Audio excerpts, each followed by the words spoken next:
rolling now. Can you look at the chair that I'll be sitting in? And can I get the correct spelling of your name again, enunciation, and your title or position that you would like to go by during this interview? Ben Weber, Benwebber. I'm the municipal engineer for Lancaster Township.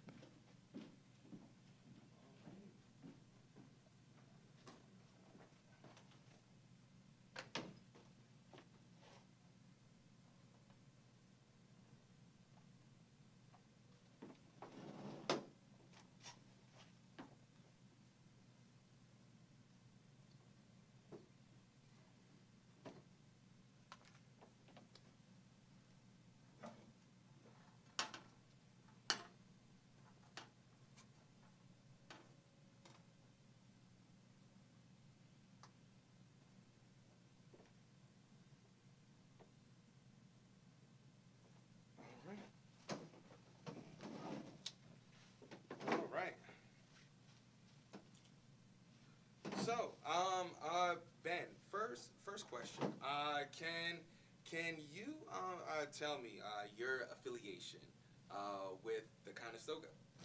Sure. So I'm the municipal engineer for Lancaster Township, and 12.25 miles of Lancaster Township's border, its municipal boundary, its edges, runs along the Conestoga River.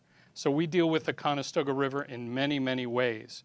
And a few years ago, I went to a planning session for some improvements in Bridgeport. And I asked the question, where does the name Bridgeport come from? And I was told that there used to be a steamship paddle wheel boat that ran from East King Street down to Rocky Springs Amusement Park. And I just couldn't believe it. I thought, how in the world could that be? The Conestoga is so shallow in that section. And then I went to the Lancaster County Historical Society, started researching the Conestoga River and all the things that happened to it over the years, and just been blown away by all the different stories and things that have occurred along the Conestoga, and things that we've done to it, and ways that we've used it.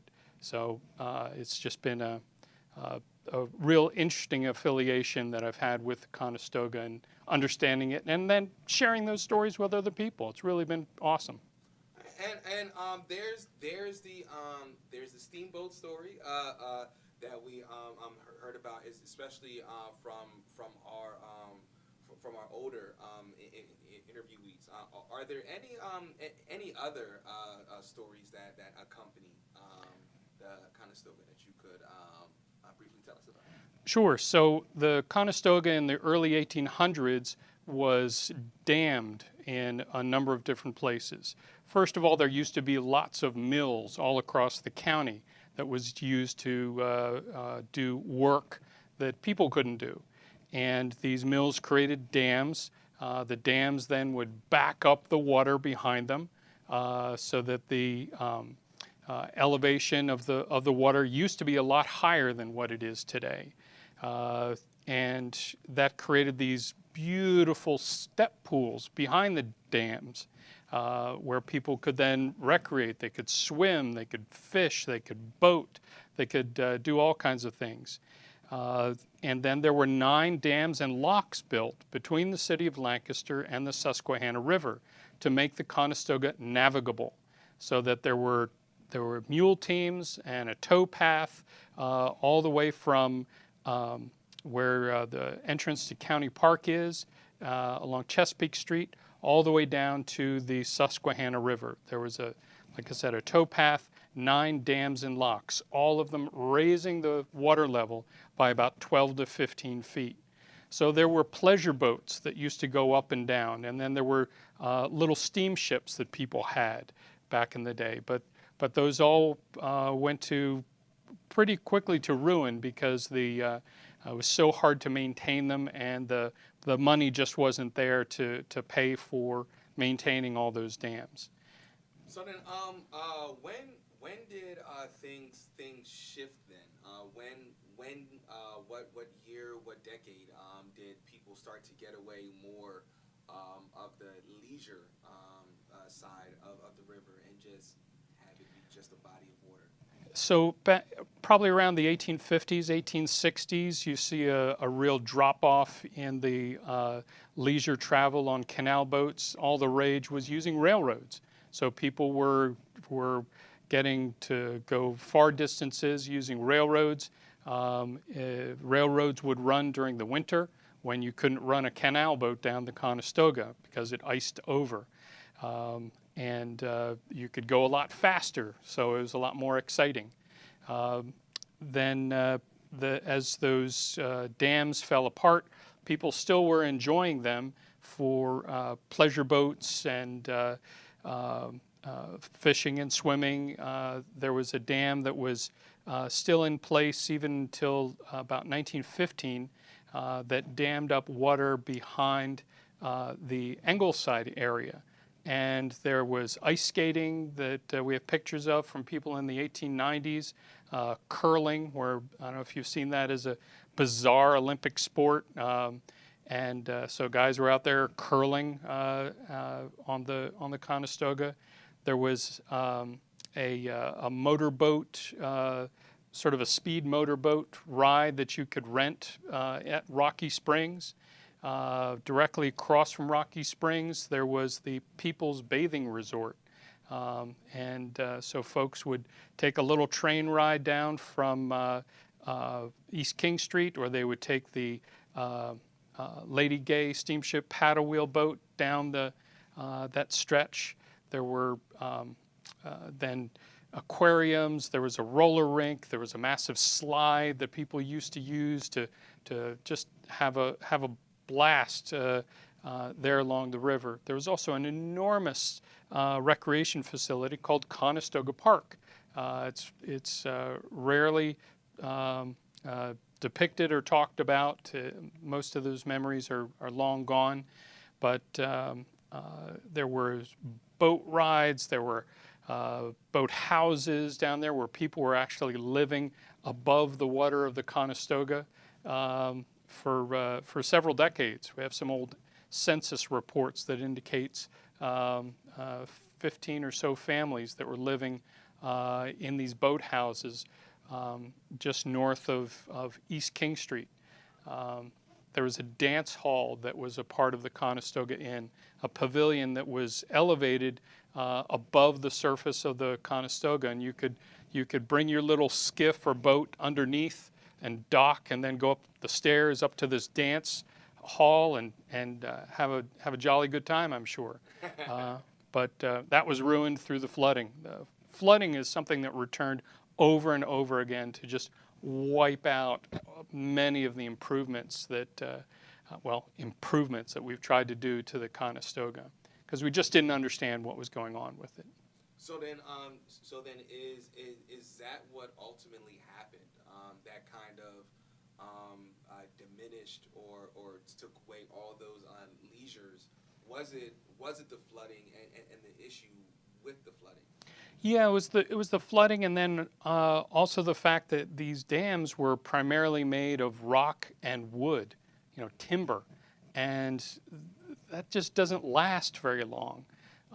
And when you have the ice build up behind these dams, if you've ever seen an ice dam cut loose, it just stacks up ice sheets on top of ice sheets and becomes this massive wall that's shoving water and ice down, and then it impacts anything in its way, and it's extremely destructive. So it would blow out these timber and rock dams with the greatest of ease. So they were constantly trying to repair them, but there was no money in it. And it was very, very difficult to keep those going.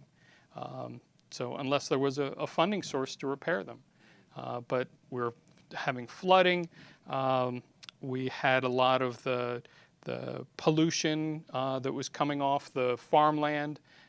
We had a lot of human waste, both solid refuse, trash essentially, as well as sanitary sewer that was just open flowing into the Conestoga River for a couple centuries.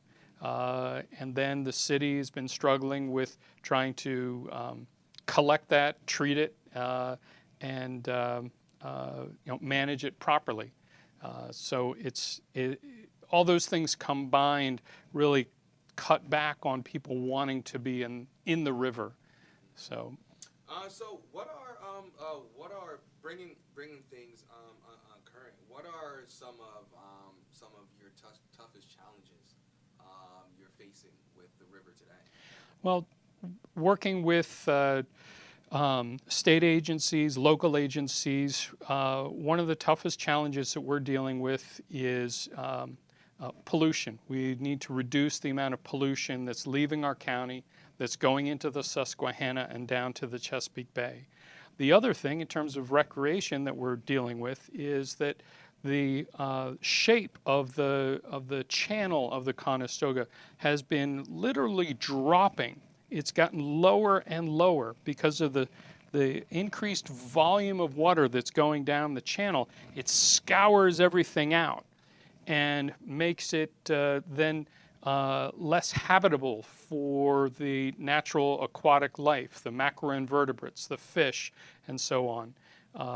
We've removed so many of the riparian areas that are along the Conestoga. So we've really taken a lot of that floodplain away and taken those riparian buffers out.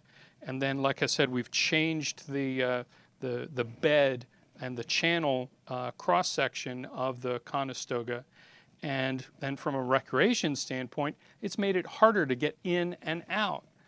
So where we've had already developed access points for people that want to get into the river to take a kayak or a canoe, it's really difficult to do that anymore.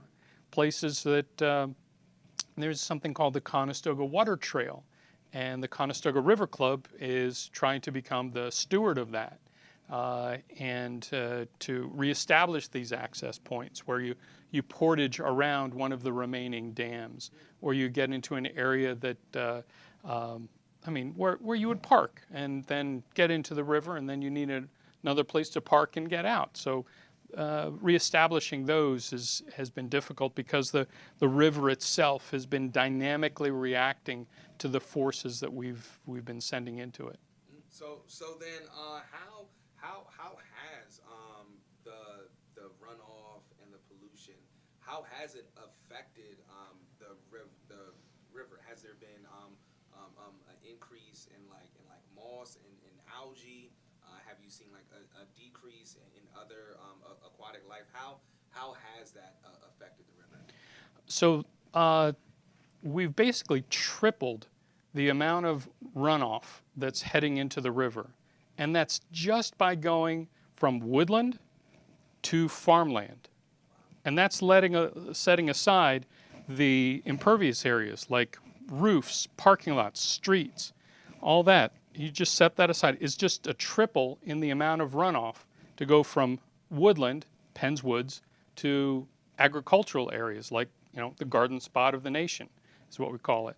And then you add all this other stuff. It wasn't until the 1970s that we even started thinking about reducing and controlling the amount of stormwater. It wasn't even until the 1950s we started to think about stopping erosion from happening from fields. So it's been a terrible stress that we've been putting on the Conestoga. The effects have been to change the cross section, like I said, the channel that is conveying the water. We've really impacted the floodplain. So the floodplain is when the water rises up enough, it then spills out of its banks. But if we push soil in, then we're cutting off that floodplain. So then the floodwaters have to go somewhere else. And we really haven't thought through as a community how the Conestoga should be acting with its flooding. The other thing that's happened is with the pollution, with the debris, the solid waste, the human waste, everything that's gone in, it's had a dramatic impact on the quality of the water. So the natural flora and fauna that would exist along or in the Conestoga River, there's been a dramatic decline in the diversity and the number of species that we would see, the quantity of life, of natural life. We've definitely dominated it with our human community, and then things that we can see now today are the sharp banks along the Conestoga. We're so used to it, it's just the way it's always been. Well, no, it hasn't. It really hasn't. Honest to goodness, it hasn't. We see muddy water. We're used to it. It's a chocolate river. It's the way it's always been. No, it hasn't been. It doesn't have to be that way.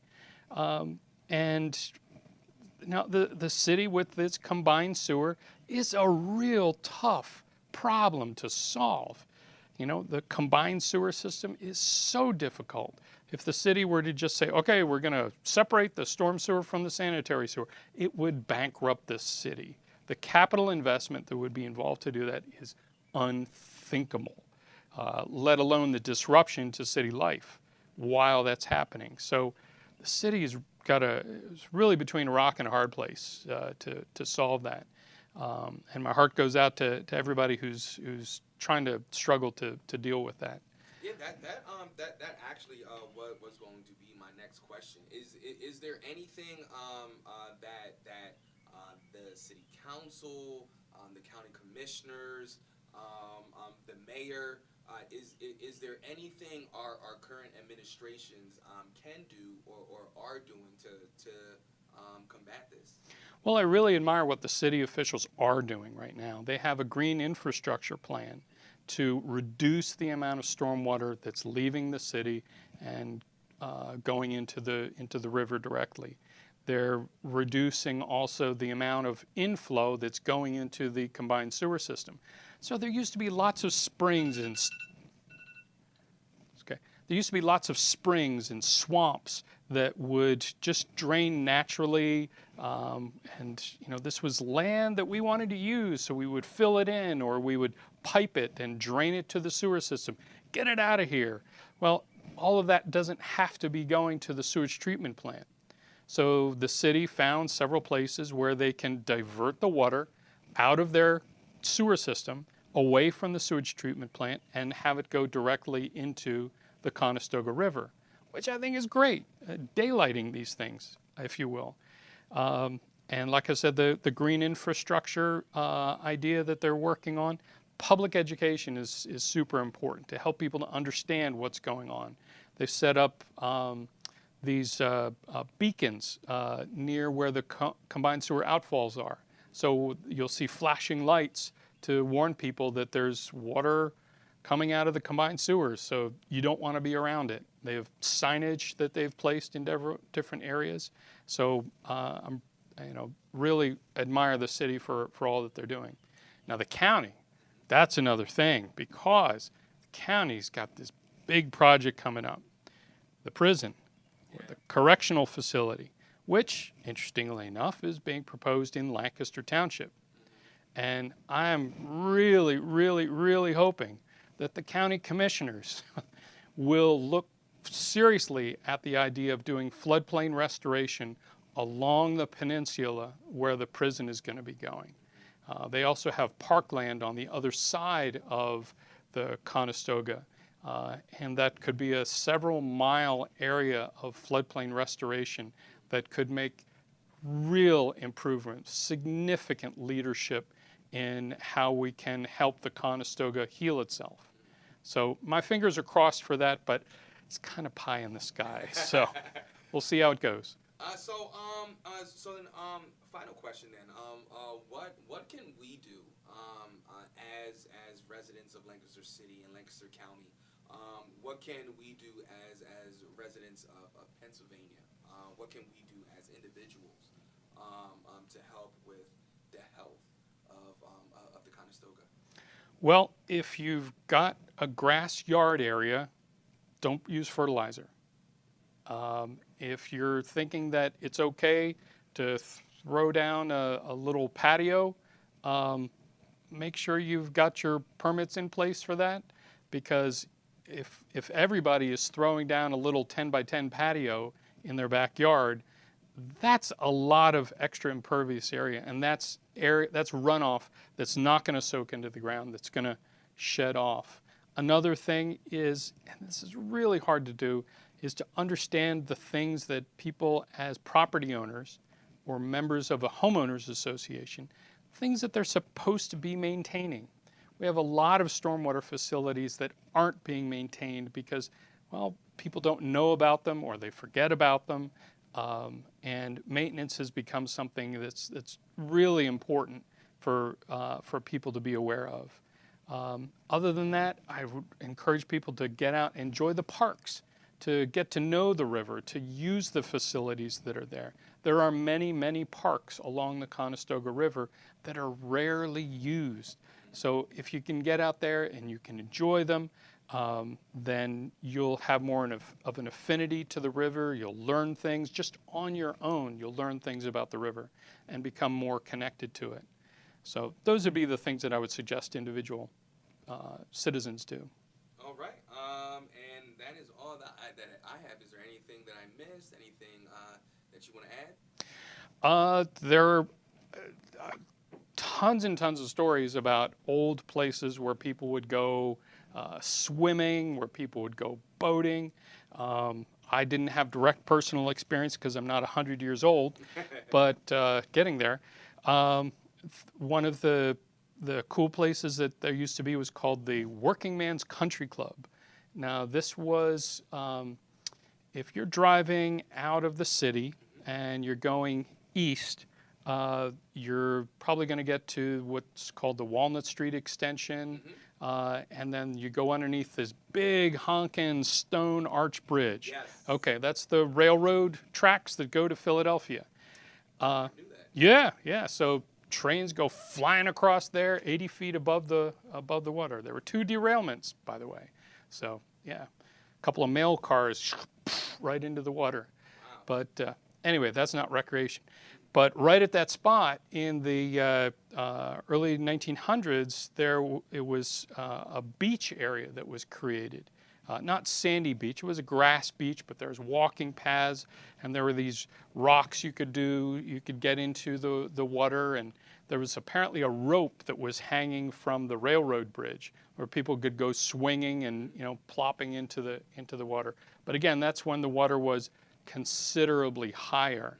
So it was good 6-10 feet probably high at that, higher than it is today. So places like that that were just awesome. Different camps, the Watt Glen Resort that hardly anybody knows about up near Brownstown. There's a camp that used to be quite the thing. People they had these little summer cabins and whatnot. So it was really, really neat area. But there's always a flip side then too, is the waste that we used to throw into the river and disregard for people downstream of what they were doing and how they were enjoying it. So it's for every cool story, there's a pretty ugly one as well. So then, I do have one follow-up question then. Is there anything that we could do? Is there anything that we could do to reverse things? Slowly, very slowly, and with careful planning. And we have several different agencies that are involved in it. The Clean Water Partners is one. They're sort of an association of a lot of different non-municipal and municipal agencies, advocacy groups, and they're working throughout Lancaster County to make improvements. Because the river isn't just the channel that we think of, it's also based on the watershed. That's all the area that drains to it. People ask me where the headwaters of the Conestoga are. And that's not really a fair question. I know we want to think romantically that it comes out of, Lake Victoria with Victoria Falls. Well, that's not how it works. It's every drop of water that falls within the basin that drains then to that point where it flows into the Susquehanna. All of that constitutes part of the Conestoga River Basin. So we've got to be working throughout every area of the county that flows into the Conestoga River, and making improvements with agricultural practices, with riparian buffers, with stormwater controls and reductions, stream bank restoration projects, removal of what's called legacy sediment. And that's where there used to be a mill, like I said at the beginning, a mill and a dam. That sediment that would lay in these mill ponds would stack up 15 feet high. And then that's a completely unnatural configuration. And the bottom of the stream bed is just scouring it out and sending it all down the river. So if we can pull that back, restore those banks, take the legacy sediment out, then we can try to help the Conestoga in several areas return to its former vitality. But just getting people involved, getting more people thinking about it, reacting to it, learning, asking questions, will go a long way towards us as a community being able to help restore the Conestoga.